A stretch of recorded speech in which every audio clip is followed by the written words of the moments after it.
कहते हैं हमारा मतलब है रूटीन के expenses, wages, salaries, rent, insurance, advertisement, depreciation, electricity वगैरह वगैरह सारे।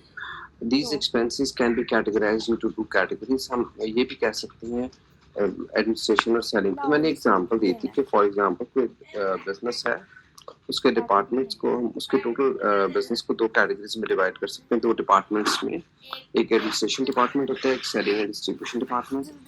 वेजेस जितनी है पूरी ऑर्गेनाइजेशन की, उनको दो डिपार्टमेंट्स में डिवाइड करके कुछ एडमिनिस्ट्रेशन में डाल दी जाती है, कुछ सेलिंग में। इस तरह रेंट, एडवर्टाइजमेंट, रेंट भी, इंश्योरेंस भी, इस तरह के एक्सपेंसेस को कर दिया जाता है डिवाइड। कुछ एक्सपेंसेस को डिवाइड करने की जरूरत नहीं पड़ती, वो क्लियरली स्टेटेड होते हैं कि वो एडमिनिस्ट्रेशन के हैं या सेलिंग के। जैसे फॉर एग्जांपल मैंने कहा था एडवर्टाइजमेंट एक्सपेंस है, एडवर्टाइज करना सेलिंग एंड डिस्ट्रीब्यूशन डिपार्टमेंट की ड्यूटी है, इसलिए वो अंडरस्टूड है कि अगर एडवर्टाइजमेंट का एक्सपेंस लिखा होगा तो वो सेलिंग एंड डिस्ट्रीब्यूशन में आएगा। एनीहाउ आगे चलते हैं। ये सारे एक्सपेंसेस माइनस करने, एक्सेप्ट आपने एक एक्सपेंस माइनस नहीं करना जिसे कहते हैं इंटरेस्ट, जिसे हम इसको कैटेगरी में डालते हैं फाइनेंस कॉस्ट। वो माइनस किए बगैर जो आंसर आता है that is called operating profit. आपको स्क्रीन शेयर हो रही है, आपको ऑपरेटिंग प्रॉफिट नजर आ रहा है, देख रहे हैं? वैसे ये बात और मैं कहना चाह रहा हूँ, अगर आपने ग्रॉस प्रॉफिट में अदर इनकम ऐड की है, ऊपर देखें टॉप पे 99,000 इज द टोटल इनकम। उसमें से we subtract all the expenses का सम था 31,000, वो माइनस किया, आपका ऑपरेटिंग प्रॉफिट आ गया 68,000।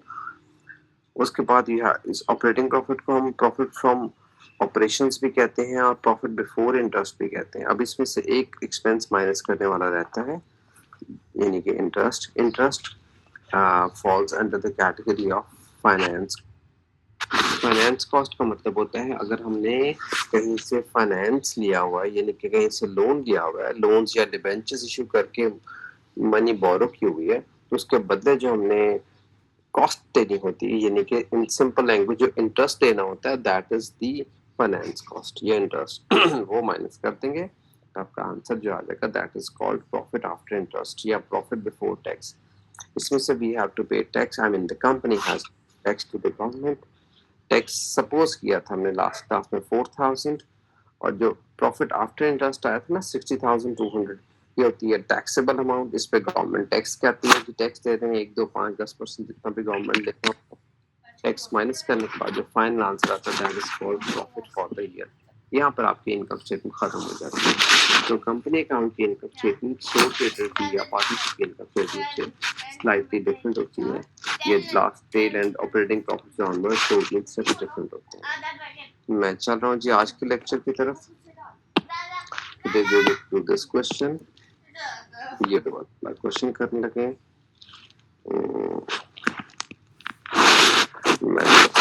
मेक फ्लो में स्टार्ट करने के लिए चले पहले से जो मार्क्स लगाए मैं इरेज कर रहा हूँ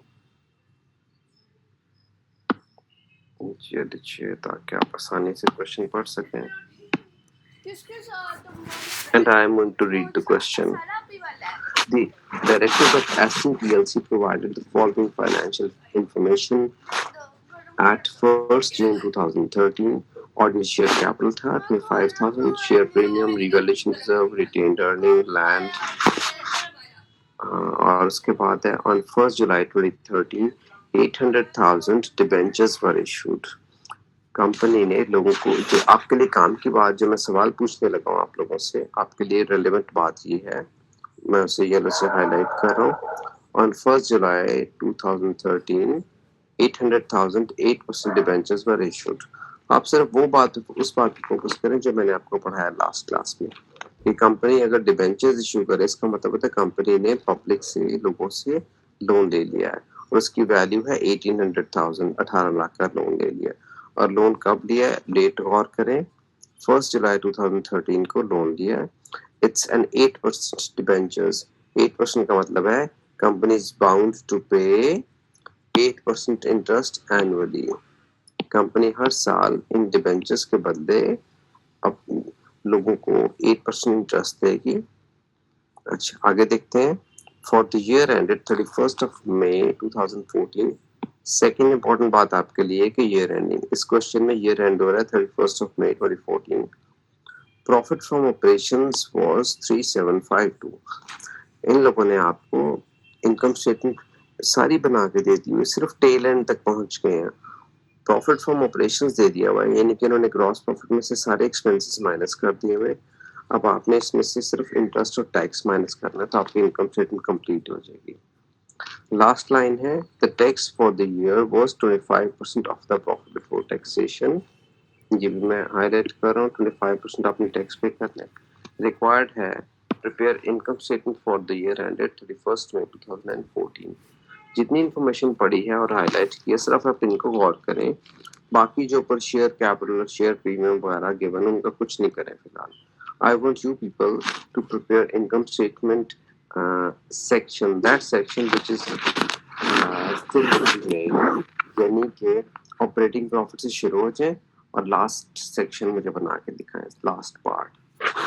चलो go ahead, I'm giving you 4 minutes में टेक, rather छोटा सा पार्ट है, टेक 2 minutes और 3 minutes, मुझे करके दिखाएं, फिर मैं करके दूंगा आप लोगों को। मैं रिपीट कर देता हूँ अपना question. I want you to prepare this section, operating profit के बाद वाला सेक्शन देख लें, जो रेड या जो आप स्क्रीन पे जितना सेक्शन नजर आ रहा है ना, ऑपरेटिंग प्रॉफिट, उसके बाद वाला सेक्शन इस क्वेश्चन में मांगा गया, आपसे पूछा गया।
तुम्हारे लिए नहीं बनाया, मैं अपने वेट गेन के लिए बनाया।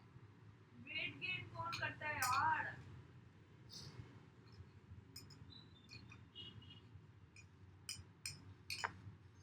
You people just need to focus on the statements that I have highlighted with the highlighters.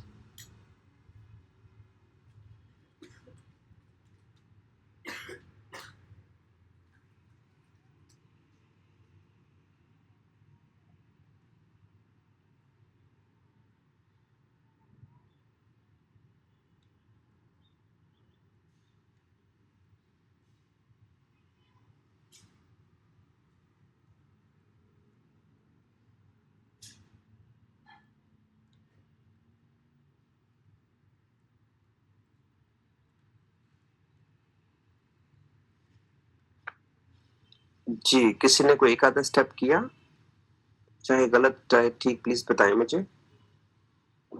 Yes sir. जी बताएं Mahini. Sir profit before interest तो गिवन था, आपने बताया, उसके बाद इंटरेस्ट लेना 88% ऑफ 1800 1000, उसके बाद प्रॉफिट आफ्टर इंटरेस्ट आएगा क्या बात। 14,400 आएगा। उसके बाद टैक्स 25% है, उसका लेंगे तो हमारे पास प्रॉफिट आ जाएगा 36,000। लिखा है आपने कितना आया था 18,000 का 8% करके।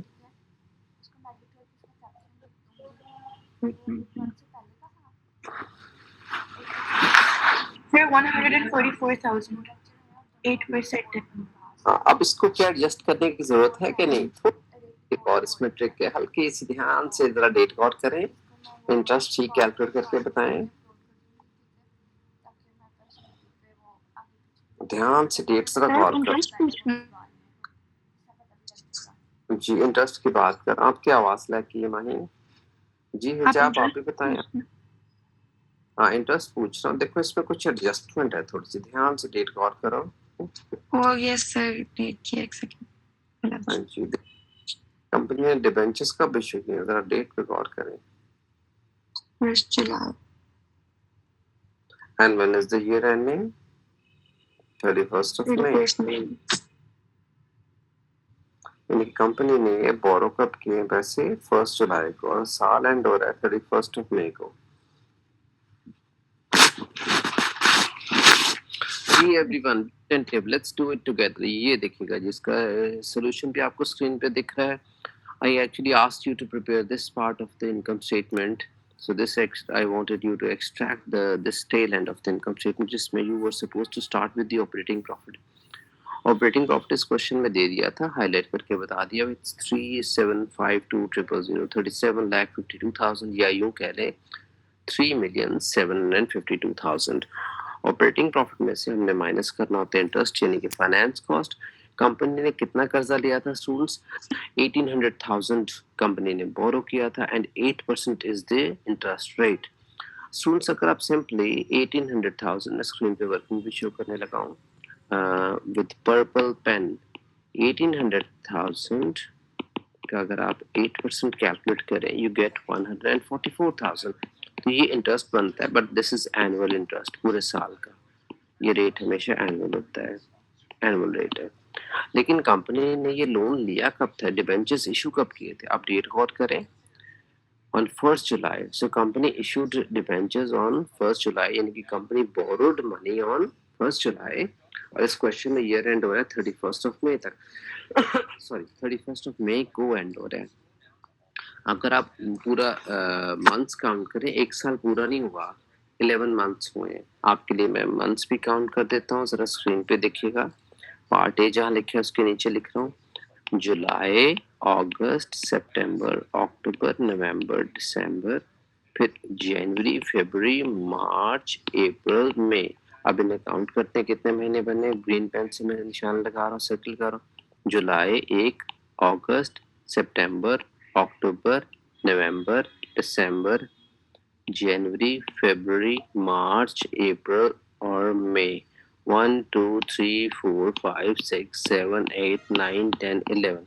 तो 11 मंथ्स हुए ये ये मनी बोरो किए हुए।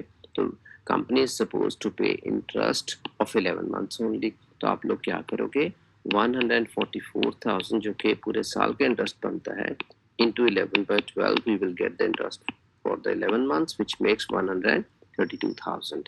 तो आप क्या करेंगे, ऑपरेटिंग प्रॉफिट में से माइनस करेंगे इंटरेस्ट यानी कि फाइनेंस कॉस्ट 132,000। आपका आंसर आ जाएगा प्रॉफिट आफ्टर इंटरेस्ट 3620 आ जाएगा। अब इसके बाद जनाब गवर्नमेंट आ टपकती है। लास्ट स्टेप देखें, tax charge for the year was 25%। आप किसका 25%? Of the profit before taxation. Profit taxation जब मैं अभी अभी लिखा है ना, प्रॉफिट आफ्टर इंटरेस्ट, इसी को प्रॉफिट बिफोर टैक्सेशन भी कहते हैं। तो आपने इसका 25% टैक्स पे करना है, वी हैव टू पे टू द गवर्नमेंट।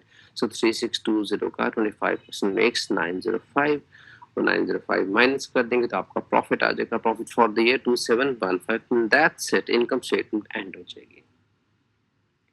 आप लोगों ने स्क्रीनशॉट्स लेनी है, किसी नोट करना तो बताएं, अदरवाइज मैं आपको ये एज इट इज आप लोगों को गूगल क्लासरूम में कर देता हूँ, तो हमेशा फाइल ये भी कर दूंगा।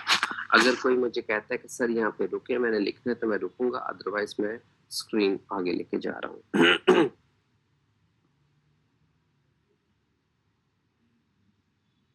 चलिए move ahead. Next, you have to prepare. ये कहा गया है, you have to prepare. Copy the following table into your Excel sheet and prepare a statement of changes in equity for the year ended 31st of May 2014.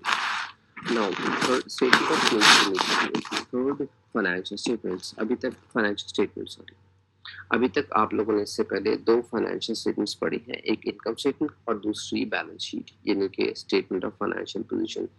This is the third one which is called statement of changes in equity. Equity कहते हैं हम capital section को. तो इसमें हम बनाते हैं कि कंपनी के कैपिटल सेक्शन में यानी कि इक्विटी सेक्शन में जो चेंजेस आई हैं ड्यूरिंग द ईयर वो हमने शो करनी होती है जी. अच्छा स्टूडेंट्स, कल की क्लास में मैंने आपको रिजर्व्स वगैरह तो नहीं ना पढ़ाए थे? तो मुझे बताइए कल की क्लास में कहाँ तक किया था माहिन और हिजाब बेटा, बताते हो मुझे ज़रा कि मैंने रिजर्व्स वगैरह के बारे में बताया था कि नहीं बताया था? सर नहीं बताया था. चलिए सुनो फिर अब बताता हूँ मैं.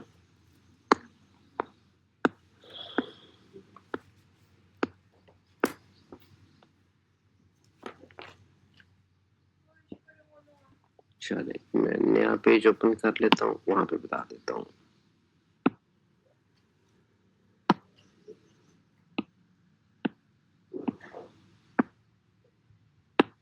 रिजर्व्स क्या होते हैं? कंपनी अपने फ्यूचर्स के लिए, अपने आने वाले दिनों के लिए to deal with the unforeseen circumstances in the business कुछ सेविंग्स रख लेती हैं. That they are called reserves. Unforeseen situations के लिए मैं दो आइडियाज देता हूँ, बाकी आप लोग को डेवलप कीजिएगा नोट्स. अनफोर्सीन सिचुएशंस के लिए या to grow the business in the future, या नंबर 2 री इन्वेस्टमेंट पर्पस के लिए, कोई न्यू प्रोडक्ट लॉन्च करने के लिए, कंपनी के एक्सपेंशन के लिए यानी कि कहना चाह रहा हूँ.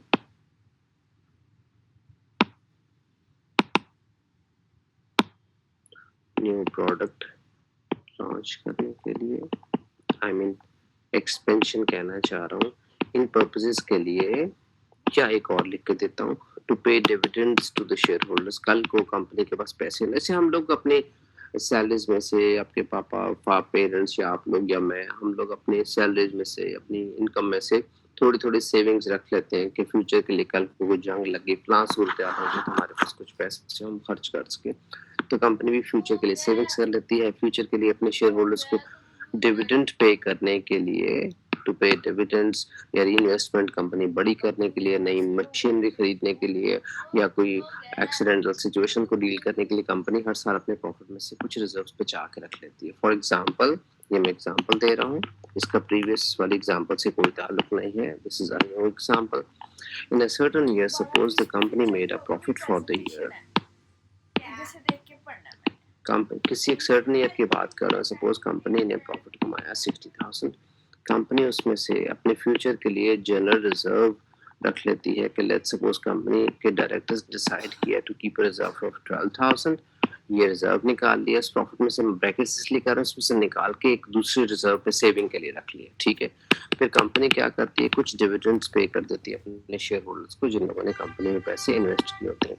सपोज $40,000 कंपनी ने अपने शेयर होल्डर्स को डिविडेंड पे ऑफ कर दिए, तो बाकी कितने रह गए?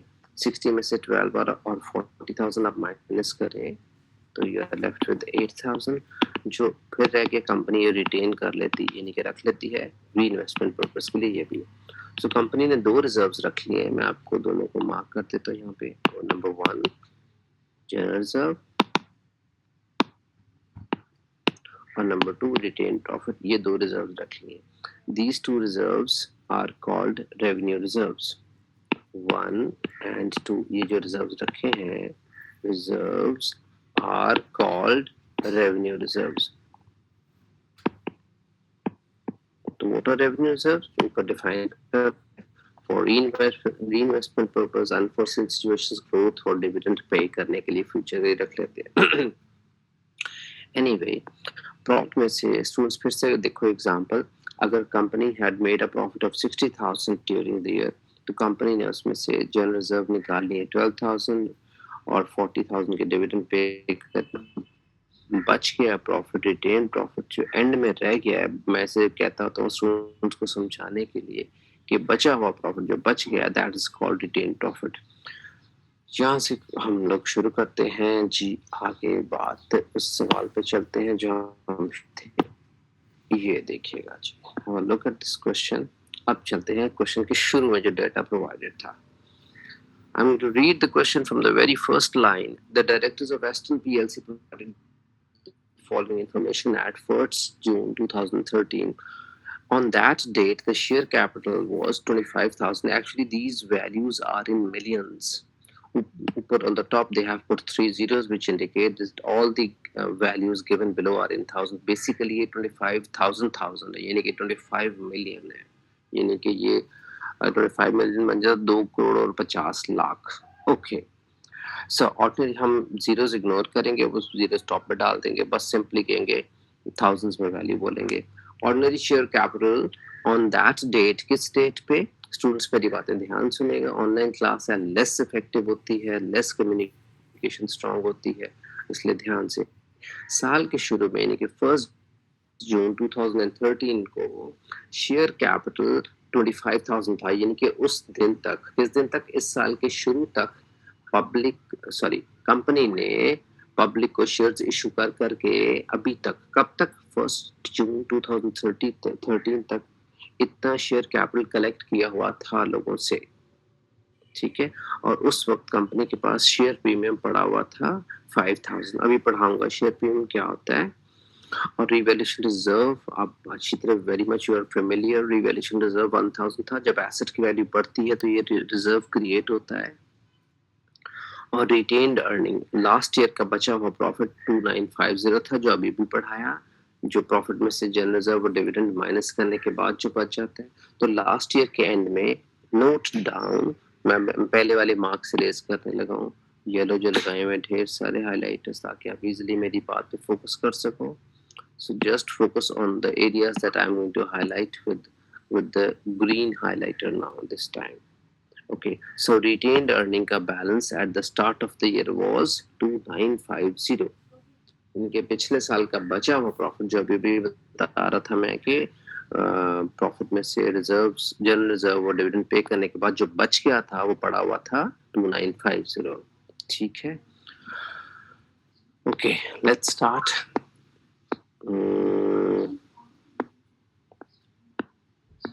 Have a look at this. मैं काम करता हूँ, ये अब सब कुछ इरेज करके आपको दोबारा बना के देता हूँ।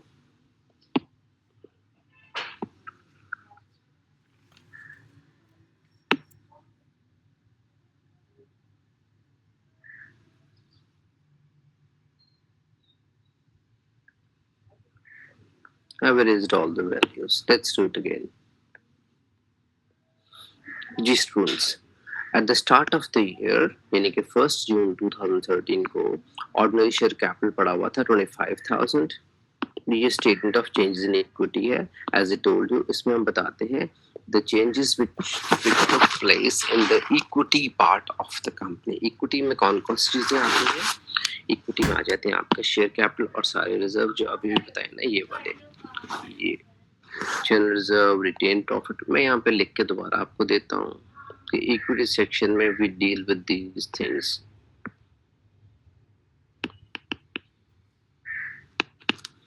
अगर आप स्टेटमेंट ऑफ फाइनेंस में हेडिंग भी दे देता हूँ आप लोगों को, अगर आप बैलेंस शीट बना रहे हैं, आपको एग्जाम में कहा गया है कि बैलेंस शीट का आप इक्विटी सेक्शन शो करें।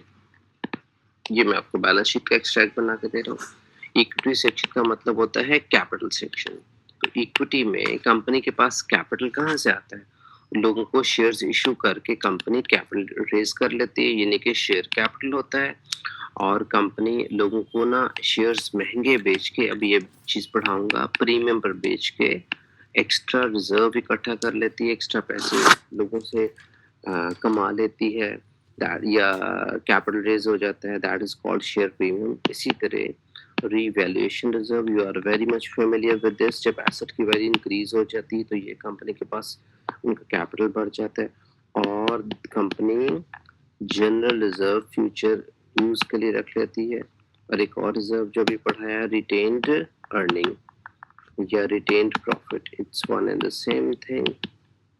So the sum of all these is known as equity section. So students, equity section consists of these things: one, share capital, share premium, revaluation reserve, general reserve और retained profit. इसमें 4 reserves हैं: share premium, revaluation reserve, general reserve, retained earning और एक share capital. ये जो 2 reserves हैं, share premium और general reserve, these are categorized as capital reserves. आपने इनकी कैटेगरीज याद रखनी है. जबकि ये दोनों रिजर्व्स जो हर साल प्रॉफिट में से सेविंग्स के लिए या री इन्वेस्टमेंट पर्पस के लिए रख लेते हैं, they are called revenue reserves. This make up your capital section of the company, equity section of the company. चल वापस चलते हैं उस क्वेश्चन पे जो हम कर रहे थे. In this question they ask you to prepare a statement of changes in equity. अब इसमें हम ये सारी वैल्यूज लिखेंगे, यानी कि क्या कुछ शेयर कैपिटल का बैलेंस. अब मैं ग्रीन पेन से हाईलाइट कर रहा हूँ, यानी कि share capital, share premium, revaluation reserve, general reserve, retained earning, and then we will be writing the totals. अब लिखने लगे हम. Look at my yellow highlighter now. Balance at left side पे देखिएगा, balance at 1st June 2013. यानी कि हमने सबसे पहले लिखना होता है कि साल के शुरू में इन कैपिटल और रिजर्व्स में कितना बैलेंस पड़ा हुआ था. I repeat, सबसे पहले लिखना होता है कि on the first day of the financial year इन कैपिटल और रिजर्व्स में कितना बैलेंस पड़ा हुआ था. Let's move on to the top of the question. Question के शुरू में सारे बैलेंसेस बताए हुए थे कि 1 जून को जो कैपिटल और रिजर्व्स में बैलेंसेस पड़े थे बड़े क्लियरली स्टेटेड थे, जैसे कि 25,000 ऑर्डिनरी शेयर्स. अब मैं पहले वाला हाईलाइटर इरेज कर रहा हूँ. I am going to use yellow highlighter. Keep an eye on that. Ordinary share capital में बैलेंस पड़ा हुआ था 25,000, शेयर प्रीमियम बैलेंस पड़ा हुआ था 5,000, रिवैल्यूएशन रिजर्व में बैलेंस पड़ा हुआ था 1,000 और रिटेन्ड अर्निंग में बैलेंस ऑलरेडी इस साल के शुरू पड़ा था 2,950. आपने सिंपली क्या करना है, ये वैल्यूज उठानी है और यहाँ लिख देनी है. सो 25,000 ऑर्डिनरी शेयर कैपिटल बैलेंस पड़ा हुआ था, आपने ये लिख दिया 25,000. शेयर प्रीमियम में कितना था देख लेते हैं, इट वाज 5,000, तो यहाँ लिख लिया 5,000. रिवैल्यूएशन रिजर्व में देखें कितना था 1,000, ये लिख लिया 1,000.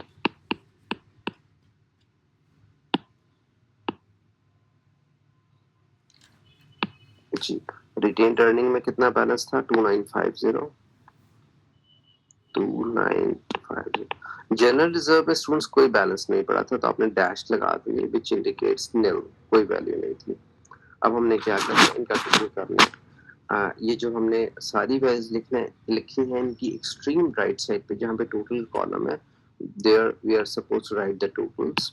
सो 25 प्लस 5,000 30, 31 30, ये बनता है 33,950. आगे चलते हैं. The most important column is your retained earning column. जरा उस पर नजर रखिएगा. I repeat, keep an eye on retained earning column. Second last column की बात करो, एक्सट्रीम राइट हैंड साइड से सेकंड लास्ट, यानी कि second column from the right hand side, जहां पे मैंने बैलेंस लिखा है 2,950. जब कंपनी हर साल प्रॉफिट कमा लेती है तो रिटेन्ड अर्निंग में ऐड करना होता है. अब आपने ये कुछ स्टेप्स याद रखें.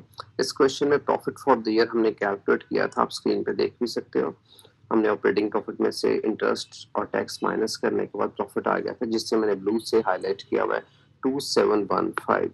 ये जो प्रॉफिट है मैं इसी को कनेक्ट कर रहा हूँ, ब्लू हाईलाइटर यही यूज करने लगा हूँ. ये जो प्रॉफिट है ये रिटेन्ड अर्निंग में जाके ऐड हो जाता है 2,715. सो आपने 2,715 लिखना. एक्सट्रीम लेफ्ट साइड पे देखो मैंने लिखा हुआ है प्रॉफिट फॉर द ईयर. तो पिछले साल का बचा हुआ प्रॉफिट था 2,950, retain profit for the year उसमें ऐड हो गया. अब क्या करना होता है, डायरेक्टर्स हर साल क्या करते हैं जो मैंने पहले भी पढ़ाया है, इसमें से कुछ जनरल रिजर्व रख लेते हैं सेविंग के लिए और कुछ लोगों को डिविडेंड पे ऑफ कर देते हैं. अब हम पढ़ते हैं एडिशनल इन्फॉर्मेशन का पॉइंट नंबर 1, विच स्टेटेड, मैं पढ़ रहा हूँ, on 1 September 2013 a final dividend relating to the previous year of 0.04 per ordinary share was paid. कि कंपनी ने कितना डिविडेंड पे कर दिया, $0.04 पर शेयर। अब यानी कि जिनके पास एक शेयर था, ये एक शेयर है, उनको एक शेयर के बदले $0.04 पे किया गया। अब आपने बस देखना ये है ये डिविडेंड लास्ट ईयर से रिलेटेड दिया गया है। तो लास्ट ईयर के एंड तक या इस साल के शुरू तक लोगों के पास शेयर्स कितने थे? स्टूडेंट्स नंबर 1 पॉइंट पे लिखा हुआ है ऑर्डिनरी शेयर्स थे या शेयर कैपिटल था 25,000। तो लोगों के पास 25,000 शेयर्स थे। अब स्क्रीन पे देखें वर्किंग शो की हुई, मैं दोबारा भी कर देता हूँ। मैं ये ग्रीन पेन से वर्किंग कर रहा हूँ। 25,000 शेयर्स थे, एक शेयर के बदले 0.04 पर डिविडेंड पे किया गया, यानी कि $1,000 कंपनी के डायरेक्टर्स ने शेयर होल्डर्स को डिविडेंड पे ऑफ कर दिया। तो आपने क्या करना है, keep looking at the retained earning column. इसमें से क्या करेंगे, 1,000 हम माइनस कर देंगे, दो को डिविडेंड दे दिया। आगे चलते हैं जी। उसके बाद एडिशनल इंफॉर्मेशन, ये काम हमने रिटेन्ड अर्निंग के कॉलम में करने हैं। उसके बाद है पॉइंट नंबर 2 पढ़ते हैं एडिशनल इंफॉर्मेशन का, मैं पढ़ रहा हूँ। ऑन 1 अक्टूबर 2013 5 मिलियन है, लेकिन हम थाउजेंड्स में पढ़ेंगे। 5,000 ordinary shares of $1 each were issued at a premium of $0.10 पर शेयर।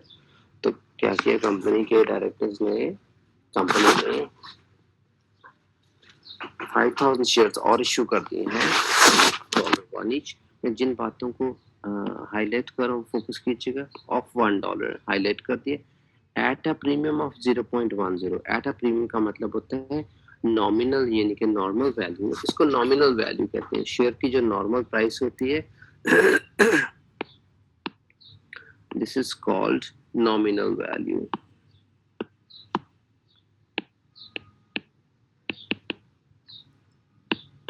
फेस वैल्यू भी बोलते हैं, पार वैल्यू भी कहते हैं। फेस वैल्यू से महंगा बेचा गया, कितना महंगा, $0.1 महंगा बेचा गया, ये प्रीमियम पे बेचा गया। दिस इज कॉल्ड प्रीमियम, यानी कि असल में कंपनी ने शेयर्स फिर कितने का बेचा, ये शेयर $1 उसकी ओरिजिनल वैल्यू थी, 1 से 0.1 महंगा, यानी कि 1.1 का या 10 कह लो, 0 एंड में उससे कोई फर्क नहीं पड़ता। सो $1.10 का कंपनी ने शेयर बेचा पब्लिक को। ये सो स्टूडेंट्स, मैं वर्किंग आपको ठहरेंगे note space to work space to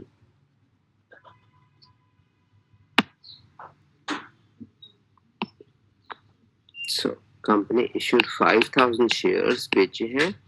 एक शेयर की फेस वैल्यू $1 थी, लेकिन कंपनी ने $1.1 का शेयर बेचा। तो पैसे कितने कलेक्ट कर ली कंपनी ने लोगों से, 5,500। अगर ये शेयर्स नॉमिनल वैल्यू पे बेचे गए होते, नॉर्मल वैल्यू पे, तो स्टूडेंट्स अमाउंट सिर्फ आनी थी 5,000, लेकिन कंपनी ने shares, every share was issued at a premium of 0.1 extra, जिसकी वजह से $500 एक्स्ट्रा आया। That is called share premium. So what is share premium? Share premium is the reserve that is created by the company by issuing shares at more than the face value. Face value से महंगा जितना बेचा है, उससे जो पैसे आए हैं, उससे जो रिजर्व कलेक्ट हुआ है, क्रिएट हुआ है, that is called share premium. तो अब आपने क्या करना है, नीचे आ जाते हैं statement of changes in equity पे। मैं वहाँ ब्लैक कलर से एरो लगाने लगा हूँ, मैं जिसकी बात कर रहा हूँ ये वाला, मैंने लिखा हुआ है इश्यू ऑफ शेयर्स। अब कंपनी ने शेयर्स इशू किए हैं, 5,000 शेयर कैपिटल में डालना चाहिए, जो नॉमिनल वैल्यू से जो अमाउंट बनी थी। एक्स्ट्रा जो आया ना 500, वो एडजस्टेंट साथ वाला जो कॉलम है ना, एडजस्टेंट राइट हैंड साइड पे सेकंड कॉलम, $500 आपने उसमें डाल देना है कि ये शेयर प्रीमियम की वजह से आया है। यहाँ पे मैं बस कर रहा हूँ class, because 7 minutes are left, में I have to take attendance, उसमें इतना टाइम लग जाता है। So students, issue of shares से जो टोटल अमाउंट आया that is 5,500। 5,000 should be entered or recorded in the share capital, that is an addition or an increase in share capital. The rest extra money, that is 500, वो shares expensive बेचने पे, premium बेचने पे पैसे हैं, that is called share premium। और वो आपने 500 कहाँ डील करने हैं शेयर प्रीमियम में. Students, please let's have attendance.